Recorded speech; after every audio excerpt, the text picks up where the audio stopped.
Good morning and welcome to Veterans Heartbeat, on the pulse of the veteran, where we discuss issues of health, happiness, opportunity, and well-being of interest to the veteran community, their families, and the community who honors them. Good morning and welcome to another episode of Veterans Heartbeat, brought to you by River, the Rural Institute for Veterans Education and Research. My name is Jason Zencraft. My co-host Ed Lasovsky is here with me, and he's the Executive Director of River. We welcome you to a weekly wide-ranging discussion of issues, events, opportunities, and needs in our veteran community. Morning, Ed. How are you doing? Morning, Jason. All right. We'd also like to thank our sponsor, The Man Shop. It's a great place for a guy to get a haircut. So if you do need a haircut, swing on by and check them out. Gals there do a great job. We're also sponsored by River, the Rural Institute for Veterans Education and Research, who offer many services to veterans, such as a weekly free TBI and vestibular disorder testing, and educational programs that focus on veterans helping veterans. Today we have a couple guys with us. Instead of introducing them, I'm going to have them introduce themselves. So you heard from me, you heard from Ed. Now I'm going to move it over to Sam. You want to introduce yourself, Sam? Yeah, Sam Redfern, good to be with you guys. I'm the president of United States of Hope, a organization based here in Montana with teams all over the world. We got about 8,000 members, and we are excited to team up with your organization on House Bill 612 in support of veterans. Bring 15 years of Army experience to the table, and really excited to have a lot of movement in the legislature on this bill. Perfect. Thank you, Sam. All right, I'm going to move it over to Fez. Fez, why don't you tell them a little bit about yourself? Hey, everybody. My name is Fez, or Felipe. Depends how you know me. I've 11-year veteran, did 4 years active Air Force, 7 years here in the Montana Army National Guard, right here in the town of Missoula. Now I teach part-time for River, and I'm really looking forward to what House Bill 612 can do for us. All right, so we're going to talk about House Bill 612. If you've been listening to our show, you should know a little bit about it. We're going to go into depth on what it is, how it'll help veterans in our state, and then also where it's at right now in the legislative process. So I'm going to hand it off to Ed. Ed, do you want to take it from here? Well, as many of the veterans know, CHOICE was a failed program to provide community health. Providers weren't getting paid. Appointments weren't being scheduled properly. It was just a disaster. This week we were on Talkback, and we were hoping to get some different veterans' input, and the consistent calling was over the CHOICE program. Now, we did try to secure a person from the VA to talk about the CHOICE program. I talked to Mike Garcia. We had it all kind of set up, and then we found out CHOICE will be going away in the state of Montana. That is breaking news. They have a new program coming out. They have not identified it. So, for that reason, we don't have the guest from the VA on the CHOICE program, but when the new program is announced, we will get somebody to explain it to you guys.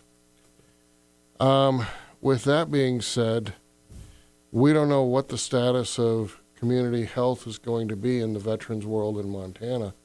However, Jason and I, for the past 5 years, have been working towards community paramedicine. Community paramedicine is where we take EMTs, train them up, and allow them to become patient care coordinators. And they can do that in the rural areas. Nice thing that's been going on in the legislature is we put a bill in, House Bill 612, which allows for veterans to go through EMT training and additional training supervised by the Office of Public Instruction so that they can go out and become a veterans care coordinator. We have made it through the House. It was exciting. We made it through at 89 to 11. We'll go more into depth with that with Sam. Sam's been awesome chasing down legislators and showing them the benefit of this program. And so that's what we're talking about today is community paramedicine. We've got Fez, who was a medic in the Air Force, myself, who was a corpsman in the Navy. So we've got two medical personnel that understand this program. And I'm going to hand it over to Fez and ask Fez, what do you think of the viability of a community paramedicine program? Well, considering you just broke the news that Choice is going away, I think it's a paramount program. Choice was better than waiting for 9 months, but you're still waiting for 9 weeks to the most basic type of things. For example, I waited for an x-ray for 9 weeks, which is ridiculous. But that's beside the point. The point is that these emergency care providers that we're ultimately going to be training at River, assuming this law goes through, they are going to provide care now. If they may not have the x-ray machine in their back pocket, but they will be able to guide the veteran and or this person in need in a rural facility towards somebody that can take care of them now. And that's a gap that exists that is not being addressed. As a care provider, I'm sure you know that one of the things that we were trained to do is triage. Part of the problem that we have in the community is not enough appointments, like you were saying, and not enough care providers within the VA. Do you feel that this could be used to triage and get the more higher priority cases pushed up the line into the VA system quicker? I do believe so, because us as patients are very bad at recognizing how dire our needs are. Most of us are, especially veterans, are really good at just being too proud and not seeking help when we need it. And having that remote care provider there that is a peer, that is somebody you trust, that is somebody that you can get access to now, if not for anything, that person will be able to stress to you, the person in need, how important it is for you to get help as soon as possible, depending on your situation. So that's the whole idea behind what we're trying to push here. I'm going to hand it off to Sam and have him explain how the bill has progressed so far, where it's at now, and where we need to be and what we need to do to get this bill all the way through. You want to take it away, Sam? Sure. Thank you, Jason, and thank you, Ed, for your kind words. Though this has been a truly team effort. I ran for Congress against a billionaire and lost, and I really appreciate you guys giving me an opportunity to have something constructive to do with this efforts because the reason that's important is I heard from a lot of families, and I heard from a lot of veterans who echo what Fez had to say about care and choice in the issue of VA versus more of a 360 rural solution to healthcare. So what I had experienced in the Army, coming from a different side of Fez, and I respect his community so much because as a chaplain assistant for 12 years, we worked extensively with medics and whiskeys and the medical community. And this bill, I'm excited about it because it addresses a lot of the issues that Fez talked about and Ed talked about, but it also allows for peer counseling, faith-based counseling, as well as some basic tips to help a veteran get more healthy. And that's just common sense Montana values. And I think a lot of Montanans, when they hear more about this, they're going to get excited. They're going to see this as community-based solutions, and we're really excited about the future. As far as the bill goes, Jason, yes, we got it through the Senate Committee on Public Health, and we, as Ed talked about, we had actually the Senate Committee on Public Health, Welfare, and Safety, 5-4. We were really proud of Senator Howard, who's a Vietnam vet, for standing strongly behind this effort, and Senator Ochevsky, who's an Air Force veteran, who initially had some concerns, and brought them to our attention as a doctor, and we addressed those concerns, and we were able to get that through the committee by addressing those concerns with amendments. So while everyone agreed that the idea and the spirit behind this bill was great, was fantastic, amazing, yada, yada, whatever it is, there were a few people who opposed it for certain reasons. Do you want to dive into some of the opposition and what their point of view was? Sure, and I think Fez would understand some of this, with his medical experience, boots on the ground. But one of the beauties of the chaplain corps, whether it's Air Force or Army or Navy, is confidentiality. And we have a serious issue in our military after 15 years of war, whether it's been Iraq, Afghanistan, or other theaters of war, with our veterans returning home, and especially in rural communities not getting the support they need, and unfortunately we've lost many of our heroic vets to suicide. And so this is a sensitive issue for our state and for our military and vet community. And I think we're all in agreement that there's a problem. We're all in agreement we want to help the vets. The opposition is not coming at us and saying, no, your bill is wrong and we don't want to support your efforts. They're more concerned about how we address the issues of our rural health care and veteran needs. And I really think with Senator Howard and Senator Olszewski coming on board, I would expect that General Quinn and the National Guard here in Montana would be supportive of our efforts. And I think we've addressed their concerns, and I'm hopeful that they will come on board and get this bill through. What has been the biggest concern of the opposition? Well, I think anytime you take on the status quo, and I learned this in the campaign, there are threats to old ways of thinking and old ways of doing business. And, Fez hit the nail on the head that this is kind of new solutions and more boots on the ground. And I think that, instead of being concerned about territory battles or turf battles, we need to come together as vets and really support each other and get on board. And I'm hopeful that that'll happen here. One of the issues that will occur if this bill is signed into law by Governor Bullock is we have to put the rules together with the medical board and the Office of Public Instruction. I think that's a good time where we can really have some serious hard talks about how to care for the veterans. Oh, that's well said, Ed. I think let's get this bill through. Let's come together as veterans and then come together, opponents and proponents of the bill and work and figure out how we implement this. Not only the how, but also the scope.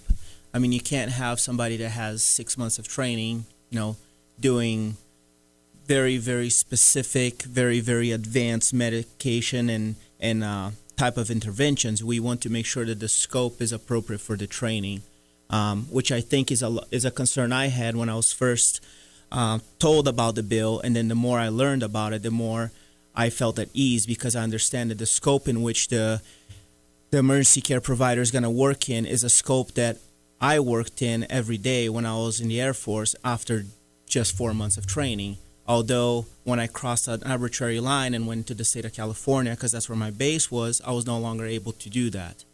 So what the spirit of the bill is to allow people to work within the scope that they have been trained and not far above and beyond what the veteran may ultimately need, but something that they can need right now. And that's where we come up with the term patient care coordinator. As a patient care coordinator, I may not understand all the medications, but when a veteran comes home with 26 pills per day, I'll know enough to where I can help him sort out those pills because they get mailed to him in separate pill bottles. So, they might have 10 or 15 pill bottles trying to figure out how to make that thing work. Well, I think, when we were dealing with the opponents on this, Ed and Jason and Fez, I think that Colonel Starnes, who was an expert chaplain and expert testimony and had conducted a pilot program at Fort Campbell, hit the nail on the head. We're looking really at scope, as Fez said about scope, we're looking at putting boots on the ground vets who understand vet needs and expanding healthcare in Montana choice for healthcare. And really, we had 555 suicides, Ed. I know this is an issue that you've worked hard on in this state, and you've had a lot of families you've helped. A lot of the 555 suicides is the ones that we can know about. We don't know about the unknown ones. A guy grabs a bottle of booze, hits the bridge abutment. Is it a suicide? Is it not? We don't know. The other issue that we have to focus on here is the ECPs are not just restricted to veterans in their care. A lot of what we've seen at River is the families are suffering right along with the veteran when they're going through all the issues that they go through.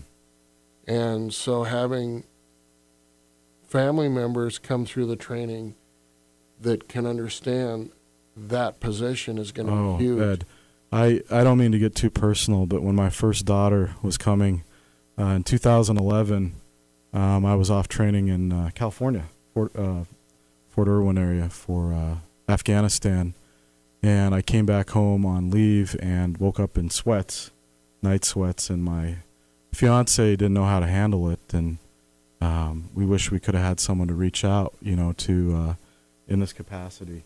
And then I went right back into the desert and start training, and she was left behind pregnant, and really no one to talk to, didn't know the VA system, and just a call, a reach out. Not a lot of military support here because our unit was in California, training up, and then half the unit was in Afghanistan already, and being a reserve unit was small. And so just imagine hundreds of families across the state that have dealt with things like that.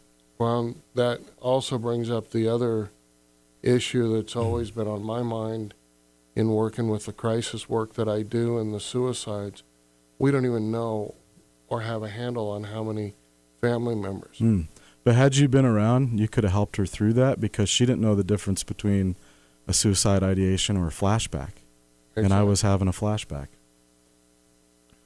Another issue that House Bill 612 does address, and it addresses it in a very simplistic manner, and that is the fact that we will now have an endorsement which will increase, as Fez says, scope of practice.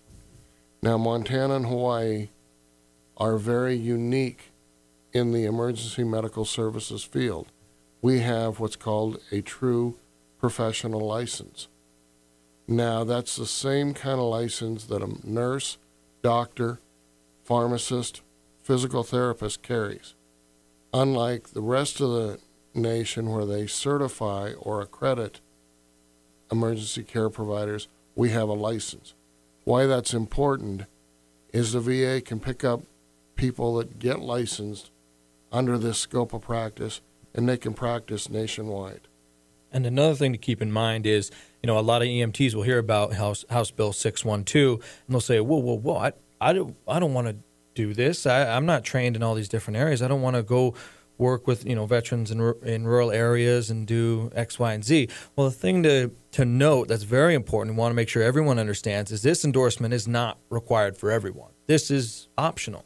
And if an EMT doesn't want to get this endorsement, business as usual. They continue to do the exact same thing that they've been doing, which is great. We need EMTs out there saving lives in real emergencies. So this really doesn't take any jobs away from EMTs. It actually adds more jobs or more ways for these EMTs to make money if they want to go into that realm, and a field that veterans looking for a way to help their fellow veterans can get into this career, and then it's one-on-one veterans helping veterans. And that's the magic of this bill. It doesn't take away jobs, doesn't take away money. I mean, it really is a no-brainer in our eyes. And a lot of people just need to understand the nuts and bolts of it, and I think more people would be on board. Well, that's how we got the House almost unanimously voting for this program. Sam, so with us making it through the Senate committee, what is the chances of the bill making it through, and what is the listeners able to do to help us get this through? That's a great question, Ed, because as much as we talk about the nuts and bolts, anyone that's followed the legislature this session knows there's a lot of political considerations as well on any bill. And where we stand right now is a very strong position. We are really grateful for Senator Howard strongly backing this and committing to take it out on the floor. That was key. Yeah. And so with Senator Howard committing to do that, we expect sometime next Tuesday or Wednesday, this bill will be on the Senate floor for a really fast second and third reading. We are hoping, Ed and Jason, for 33 votes in the Senate. And we'd like to really mirror the House voting 89-11 and have a very strong two-thirds majority say we're standing with veterans and we're going to support this community health choice. Absolutely. Yeah, we're really hoping for a strong victory. And why wouldn't someone support this bill. I think it's a fantastic bill. So for the listeners or anyone who cares about veterans or is a veteran themselves, what can they do to help push this bill along there, Sam? Sure. Well, I think voices like Fez, who's got combat medic, combat hospital experience, and any veterans across the state that want to step forward and have questions about the bill, please contact River or United States of Hope. We will be happy to bring you on board. Jason and Ed, I strongly think that any family members that feel strongly about this, you need to call your senator. I can tell you, if I may, there's about 7 senators that are going to be key here, and we'll probably do a few posts on the River Facebook page to update you on those senators. But what we need right now is we need 2/3 in the Senate to send a strong will of the people message to the governor. And we're really hoping that Governor Bullock and General Quinn will support this wonderful bill. And I would urge, just one more thing, Jason, Ed, I would really urge, Montanans that have family members that are veterans, like I said, if you have questions, ask us. But, I would urge you to do a call to action, to email and call your senator and say yes to HB 612. That was great, Sam. So we have a call to action to our senators. Fez, as a medic, what do you see? Do you see a call to action? I think this bill is extremely important. And, all of us medics, Air Force, Marine, Army, Navy, whatever, we have these very, very broad scope, and we can do so much good. And that's what this bill is ultimately trying to do, is bring all of that good into the civilian world. We're trying to let us work with the tools that we've been given. Normally the states like to restrict that. They'd like to keep you under control and keep you in a very, very narrow scope, when really we were trained to do so much more. And that's what this bill is doing. It's taking the leash off the dog, and it's really allowing you to do what you've been trained to do. When I started this program about 4.5 years ago, literally working with the Red Cross and in my master's program, I was dealing with up to 5 suicides a week in Montana. I ballooned up to over 300 pounds. The support network was not there. And I was introduced to Jason. That's how he came into this program. The simple things that he did for me enabled me to drop almost 80 pounds in 6 months, keep on doing the crisis work I do, and walk 22 miles in Minneapolis in support of veterans. It's not rocket science what we need out there. I've personally seen what this can do. It's simple things for a lot of these vets. And thank you, Jason. Well, absolutely. Thank you for sticking in there. And on that note, Ed, one of the opponents, when it was up in front of the Senate committee, got up, and his main argument was, why is there exercise and nutritional advice in there? What does that have to do with suicide? Well, pal, if you look at the statistics, more than half of suicides are due to physical pain. I mean, think about it. If somebody's terminally ill and on their deathbed, they want to go. And whether you agree with it or not, that's not what we're debating. I'm just saying physical pain breaks you down. It is so brutal, and it eventually gets to you. So that is why that physical exercise, the stretches, the exercises to strengthen the weakened muscles, to lengthen the short muscles, and then also the nutritional advice. There's a lot of things in nutrition that you need to know that the basic person should know, and that can help, whether it's your vitamin D is deficient or whatever it may be. I mean, there's a lot of things that can really help somebody physically and mentally, and that is crucial to be addressed when it comes to suicide prevention. I mean, a body in motion stays in motion. You got to be good physically and mentally, because when you're good physically, it helps you mentally as well. I appreciate that, Jason. The scope of practice that we're looking for here is a very simple scope. Mostly it's what we've been doing as medics in the field anyway. and we're doing it now with a license and the guidance of a physician, and that's so important.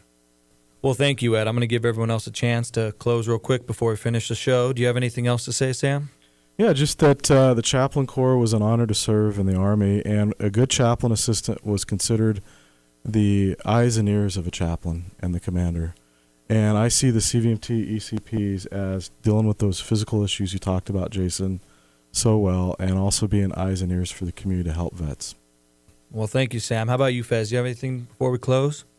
I think we've covered it. I mean, it really is going to come down to scope and training. And like Ed mentioned, we're not doing rocket science. You know, we're expanding it slightly to some peer-to-peer counseling and just really letting the EMTs that want it really do a lot of good in places where there just isn't any medical care. Excellent. Well, thank you very much for listening to Veterans Heartbeat. We'd not be able to bring this to you without all the support of the listeners. Thank you again to the Man Shop for sponsoring the show. If you need a great haircut, swing on by and get a snip. Also, thank you to our main sponsor, River, the Rural Institute for Veterans Education and Research. They have an array of services such as a veterans-focused education and a free TBI and vestibular disorder clinic, along with many more services. Check them out on Facebook or on the web at riverofchange.org. Lastly, we'd like to show our appreciation to all of our veterans. Thank you for serving our country and keeping us safe.